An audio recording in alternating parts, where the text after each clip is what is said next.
Today's unemployment figures show the economy is moving in the right direction. The drop in unemployment is one more sign that the economy is strengthening.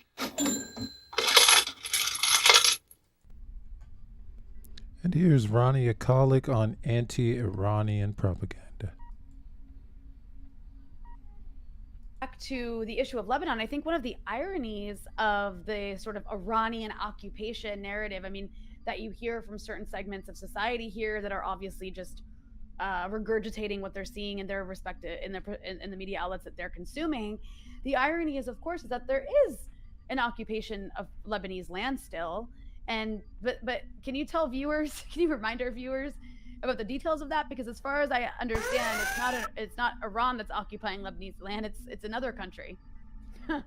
Yeah, depends on who you ask. Again, yeah, it is actually quite interesting how a lot of people will tell you Iran is occupying Lebanon, when in fact, Lebanon has been a victim of Zionist terrorism and Zionist colonialism for almost 8 decades. So there are, parts of Lebanon that are still under Israeli occupation. Beyond that, or maybe I could just very briefly provide a historical context for the viewers, which would be interesting to know in this case. So Lebanon has been a victim, as I said, of Israeli colonialism since 1948, when the Zionist entity proclaimed its state in occupied Palestine.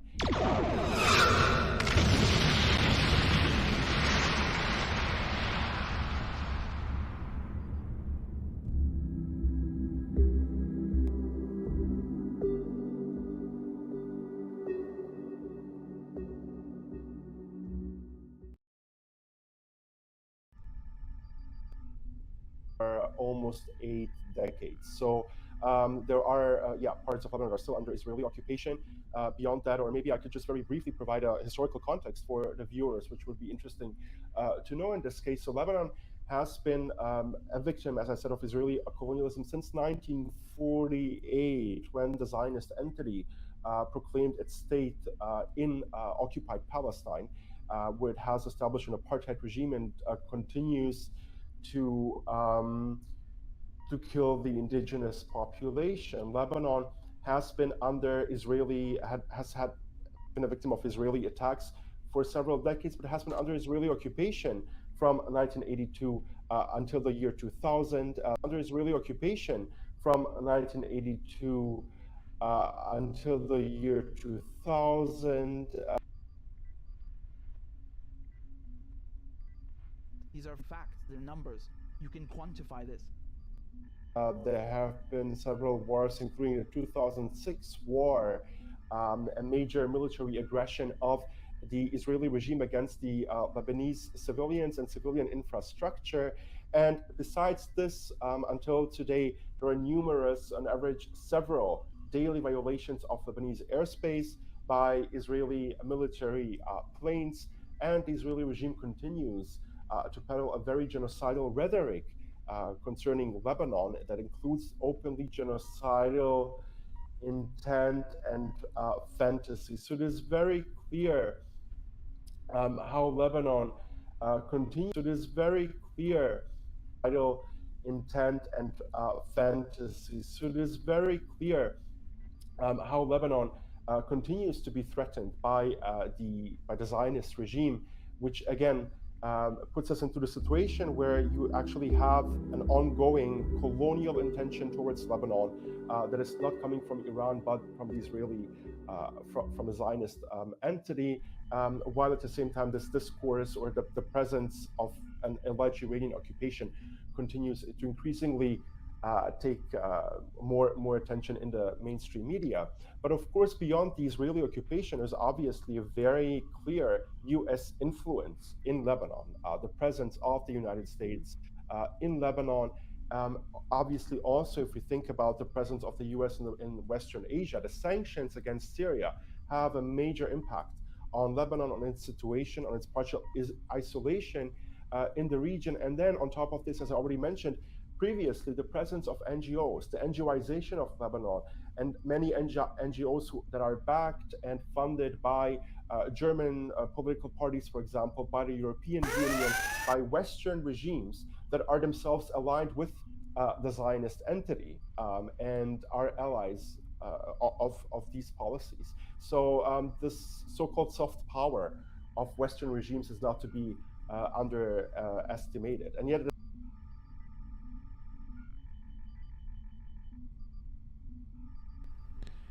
And from Vanessa Beeley, this is her analysis of Syria at the Schiller Institute.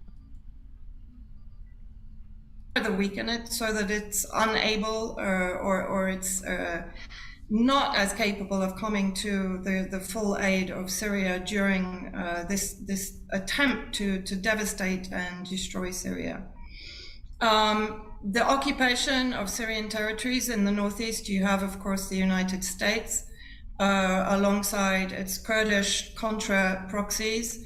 Along the northern border, you have Turkey via its own proxies, which we know, of course, to have been the relabeled Free Syrian Army and Al-Qaeda elements that are occupying a region of northern Syria at the northwest, which is occupied by Al-Qaeda, dominated by Al-Qaeda, which we know to be a US asset. Ambassador Jeffries termed it such during Trump's administration. Jake Sullivan wrote an email to Hillary Clinton in 2012 stating that Al-Qaeda was on the side of the United States during this regime change war. And in the south, of course, we have the historic and illegal annexation of the Golan territories by the Zionist entity. In my view, the occupation of these territories, the occupation of Palestine, is also a priority. The sanctions, in a sense, for me, are a symptoms of the cause. And the cause is the occupation, the illegal occupation of Syrian territory and Palestinian territory. Why do I say this? Because, in all honesty, when I speak to Syrians, the sanctions they can deal with, sanctions have been imposed upon them for decades, including, of course, for their so-called harboring of the PKK labeled terrorists at that point, now, of course, being weaponized by the United States against Syria. You have a situation now where the border crossings into Syria are completely under the control of hostile states, apart from one opening, which is Al-Bukamal in the northeast, which is regularly bombed by the Zionist entity, destroying humanitarian convoys even before the earthquake. And how has the Zionist entity responded to the humanitarian tragedy in Syria? It bombed Syria. In the early hours of the morning of February the 19th, Israeli Zionist warplanes launched missiles at a number of sites in Syria. Imagine this, after an earthquake on the 6th of February, and then multiple aftershocks that have continued the devastation of this country and the trauma and the stress for the population, now rendered homeless again for the second or third time since 2011. Israel, while promising to send aid, is in reality bombing the population here. In Kafr Souze, which is about 15 minutes away from where I live, 5 civilians were killed, an apartment block was irreparably damaged. Now, among those civilians was a cardiologist, a pharmacist, and an engineer. The Iranian Cultural Center is about 3 blocks away from where they targeted. They also targeted Damascus Citadel, an archaeological institute where they have some of the most up-to-date equipment for investigating archaeological sites. And they destroyed a number of historic documents appertaining to the Citadel and also to Damascus. So this is eugenics. This is the destruction and the erasure of cultural identity and heritage by the Zionist entity. And of course, this has been ongoing since 2011. Now, at the same time, somebody alluded quite correctly to the fact that the West is exploiting this tragedy to effectively kickstart the war again against Syria. Why can I say that with some confidence? Because you mentioned in the Northwest, that aid is being prevented coming into Syria. Well, no, that's not true.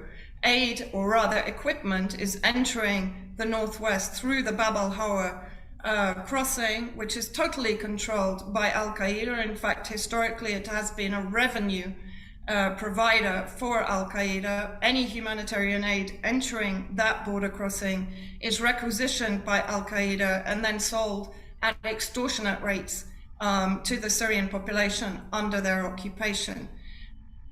Let's try and unpack that for a second. Let's try and de-emotionalize this for a second. Let's try and intellectualize this for a second. Let's try and rationalize this for a second. None of this humanitarian aid generally will get to the Syrian people in the areas that they control, that Al-Qaeda control. However, there is now millions of funding being raised for who? For the CIA MI6 White Helmet organization, which we know to be nothing more than an auxiliary of Al-Qaeda and the various splinter armed groups. Literally 85 million from US aid, hundreds of millions pledged by their PR complex in the West. Where is this money going? This money is not coming in for, as they claim, heavy machinery. Leading up to 2022, US aid had already provided $25.2 million in funding for heavy machinery and equipment for the White Helmets. So this funding that is now being raised by the West is effectively to rearm and reinforce the armed groups in the Northwest, to restart the military campaign against now an even more fragile Syrian state. We saw literally 2 days after the first earthquake on the 6th of February, the breakout from Raju prison in the north of Afrin, which is under the control of the Turkish intelligence agencies, of ISIS terrorists that we also know to be, for certain, a proxy of the United States and its allies in the globalist cartel. And at least 2 attacks have been carried out against civilians in the east of Homs since the earthquake. In both occasions, dozens of civilians were kidnapped, and the last attack, we know that 53 civilians, not military soldiers or armed forces, civilians were murdered while they were truffle hunting to the east of Homs. We know that the United States is effectively now transferring ISIS, as it has been doing, of course, since it's had control of the Northeast. It effectively ferries ISIS backward and forwards across the Iraqi border. Now it's sending them to Ukraine. But we see now that the entire military effort, or proxy military effort, is being re-energized and resurrected by the West, because they see an opportunity to now militarily strike again at Syria. And the attack by the Zionist entity is a part of this campaign. It can't be separated. There are also NGOs in the Northwest, like the Molhan team, which is raising money for the armed groups, we have to assume. And we know now in the last 2 days that Israel has opened a bank account especially to be funding this NGO in the Northwest. So the tentacles of the Zionist entity and the Western, the Anglosphere cabal, are now reaching out to try and militarily destroy Syria. The West basically wants Syrians dead, and sanctions have not worked. Syrians are resilient, they're resourceful, and despite the fact that 90% of the population is below the poverty level, they have survived.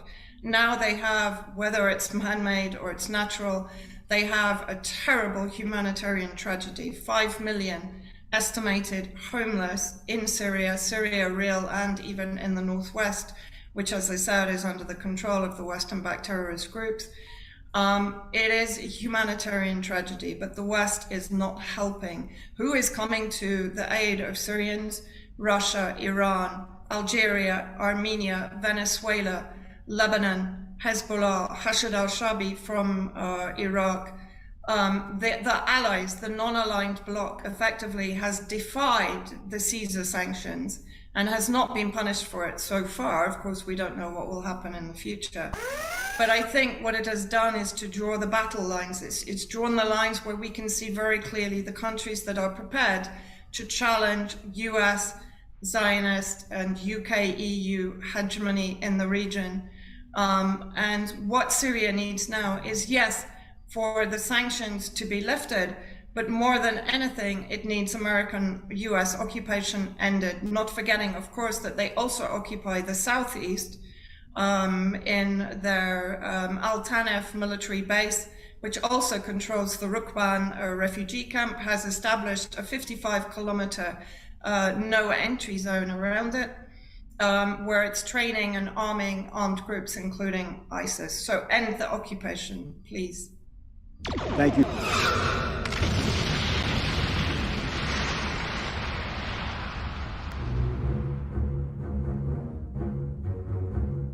Remember, your engagement through a like, a share, or a subscribe will accelerate us at warp speed towards the continuation of our mission to truthfully go where no news will have been going before.